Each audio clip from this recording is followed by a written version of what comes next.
Bonjour, bienvenue à Arcade-moi ça, volet numéro 2 sur la réparation de la Caveman en présence de Marc encore une fois. On a commencé à faire du diagnostic et à avancer un peu plus où est-ce qu'on était rendu la dernière fois. Alors déjà, bon, voyons ce qui avait été établi. Tout le fond de la caisse ici a été révisé, les nouveaux sockets de fuse, on a checké tous les condensateurs, les ponts de diode, les transfos et on a un merveilleux stack de vidéoboard fonctionnel. Alors ça, on peut dire que c'est réglé pour l'instant. Maintenant, quand on démarre des parties, on a deux sortes de problèmes. On a le soundboard qui ne fonctionne pas et on a plusieurs coils qui ne marchent pas. Et on a regardé pour les fuses ici, c'était correct. Mais on a un autre stack de fuses juste ici. Et Marc est en train de les regarder. Et Marc, tu me faisais remarquer quelque chose, justement, à quoi il avait pensé de mettre deux sortes de métaux différents. Oui, d'habitude, on ne met jamais deux sortes de métal. On dirait qu'ils sont plaqués or, puis les fuses ne sont pas plaqués or. Tu n'es pas supposé de mettre deux sortes de métal différents parce qu'éventuellement, ça va toujours oxyder et corroder. Ça fait qu'en ce moment, tu te rends compte que notre problème, c'est les fuses étaient toutes corrodées. Oui, en ce moment, je suis en train de nettoyer les fuses avec un papier sablé, puis il y en a qui sont sautés, puis il y en a qui sont corrodés, ça sont pas lisses pantoute. Là. OK. Bon, ça fait que ça, c'est une première étape. On révise les fuses. Puis moi, l'autre étape que je veux faire, c'est assez essentiel, surtout quand on met des nouveaux boards de ce type-là, c'est de vérifier chacune des diodes pour tout ce qui est coil. Aussi, je vais y changer le ressort à lui parce que ça fait dur, pas à peu près.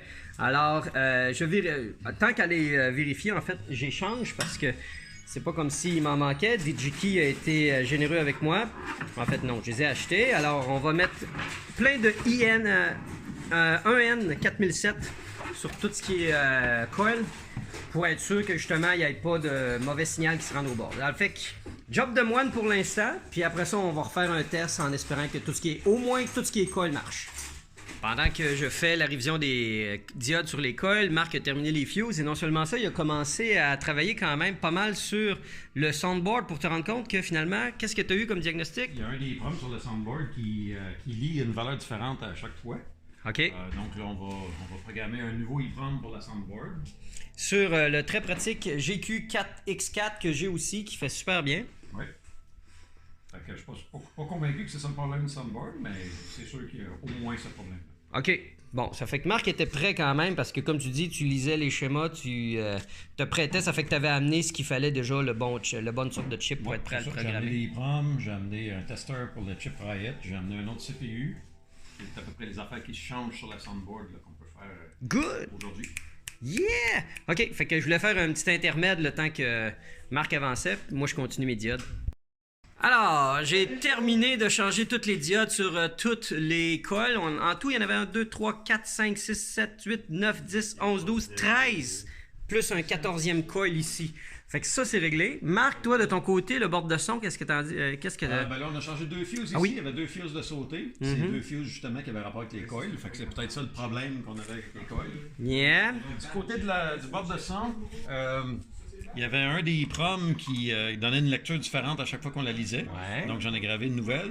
Good. Puis j'ai testé aussi la Riot là, dans mon testeur, puis il y a de l'air à être fonctionnel. OK. Sinon, de ce que tu as lu, c'est quoi qui pourrait être d'autres défaillances si jamais ça marche pas? Ben, honnêtement, le bruit qu'il fait, là, le gros bruit de ground qu'il fait quand on l'allume, c'est mauvais signe. J'ai l'impression que c'est l'ampli ici qui est brisé. Ah, OK. Ça, c'est dur à trouver. Il va peut-être falloir OK. Bon. faire un remplacement avec quelque chose d'autre. Bon, OK, c'est bon. Ça fait qu'on va mettre du jus là-dedans, on va rebaisser le playfield, puis on va espérer que au moins toutes les coils fonctionnent. Put the power on. Qu'est-ce que j'ai dit quand t'as acheté cette machine-là, Sylvain? C'est cave, man. Bon, ça augure mal côté son. On a encore notre problème de... OK. Et on a toujours notre problème de out-hole de coil. Zut! Ça fait qu'on n'a aucun avancement pour l'instant. Étrange, même les flippers marchent pas, ils marchaient tantôt. Qu'est-ce qu'on a foutu comme bordel? C'est quand vous branchez comme tout, il marche. Ouais, fait qu'on a vraiment un shutdown général de coil en ce moment. OK. Bon, ben on a régressé malgré tous nos efforts. Hey, c'est le fun, hein? C'est les montagnes russes d'émotions. On va refaire un autre test. Étrangement, les coils s'activent en mode test, mais pas quand on démarre la game. Alors, ça va peut-être juste un problème d'MPU. Puis pour le board de son, on dirait que tantôt, ils voulaient donner un petit peu de vie. J'ai nettoyé les connecteurs, j'ai nettoyé à l'arrière, mais encore sans succès. Le Python test non plus ne donne aucun signe de vie. Alors, on va baisser ça un petit peu parce que c'est un peu agressant. Mais bref, ça augure mal. Il va... Ah, tiens. C'est moi, Ça, c'est toi, ça? Ah, t'as trouvé le volume à l'avant. Il va peut-être falloir prendre le soundboard de la Haunted House pour continuer dans nos recherches de... En ce moment, on a une game quand même pas pire fonctionnelle. On a réussi à ramener les coils, les pop bumpers, les flippers marchent, les drop targets. J'ai même réussi à aller dans la game. Regarde, vous voyez, je suis allé en haut, voilà. Je vais dans le mode vidéo, et là, je suis dans le mode vidéo. Et j'avais commencé à manger les petits dinos. J'ai mangé les dinos qui deviennent... Ah, tiens, il y a de la misère à injecter la bille, là. OK. On dirait que quand tu te fais manger par le dinosaure rouge, tu perds ta bille.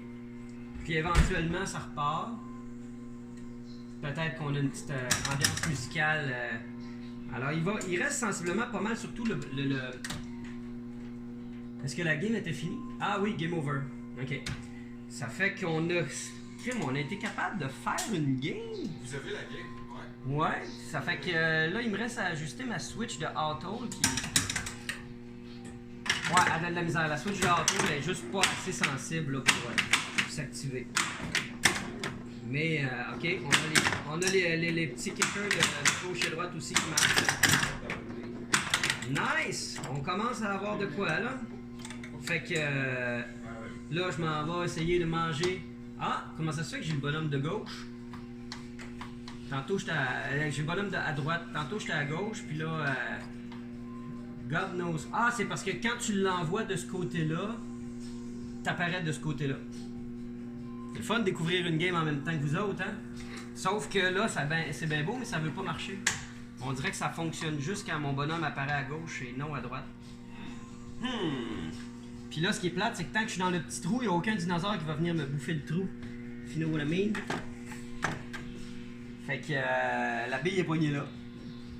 Merci Haunted House de nous faire donc ta carte de son pour l'espace d'un moment. Voyons voir si on va encore avoir du silement.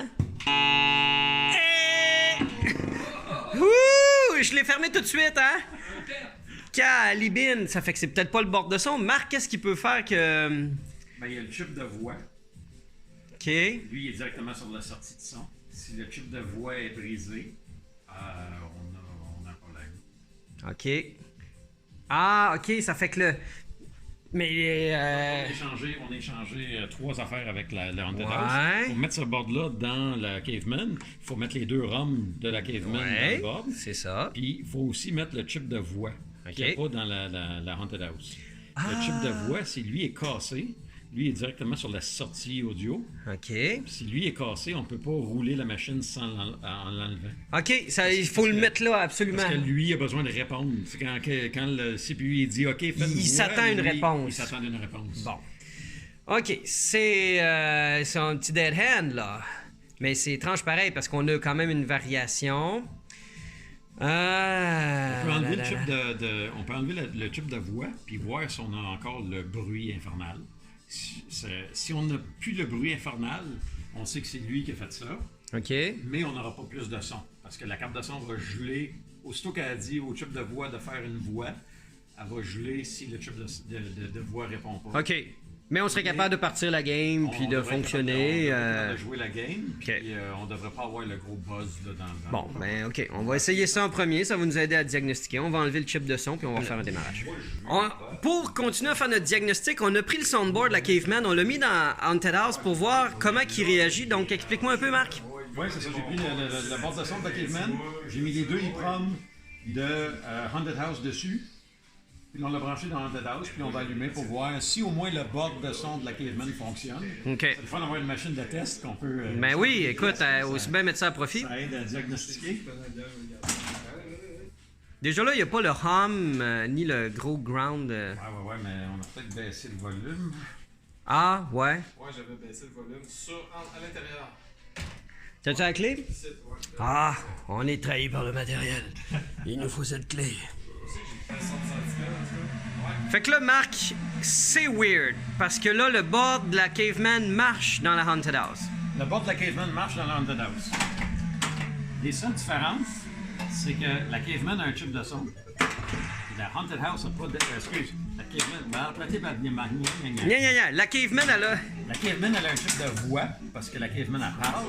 La Haunted House n'a pas de chip de voix. OK. Le chip de voix, c'est ça ici. Voilà. Et ça, ils en font plus depuis les années 80. Et c'est incroyablement difficile à trouver. Ça serait-tu la chip qu'on vient d'acheter sur eBay à l'instant parce qu'on a réussi à en trouver une d'un gars dans Colombie-Britannique pour 120 $? Alors, la suite, la semaine prochaine quand on va le recevoir. Mais tout porte à croire que cette petite pièce défaillante est la raison pourquoi on n'a pas de son dans la Caveman. Parce que sinon, tout le reste du board marche. Cool! Fait que... Écoutez, là, en ce moment, on a une Caveman qui marche à quand même, on va dire 80%, vu que le son marche pas. Mais tout ça est dû, en fait, à une seule chip. OK, ça fait que... Qu'est-ce qu'on arrête ça là pour asseoir, Marc? Je pense que oui, hein? La prochaine étape, ça va être quand on va avoir le chip de son. Là, on va peut-être s'amuser à nettoyer une coupe de Switch, arranger que ça soit un petit peu plus tight, puis qu'on puisse jouer, puis se familiariser avec la game. C'est ça. Puis si jamais on comprend pourquoi on peut pas contrôler le bonhomme quand il pop à droite, on vous en parlera. OK, bye! Ah, ressorti. Non, c'était plus. Ah, ouf. Next! Les gars. Première séquence de legs sur sa machine Caveman! Alright. Here to go.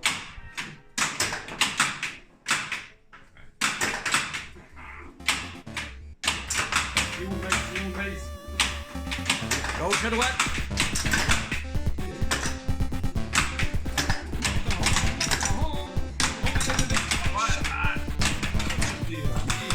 You're in the maze.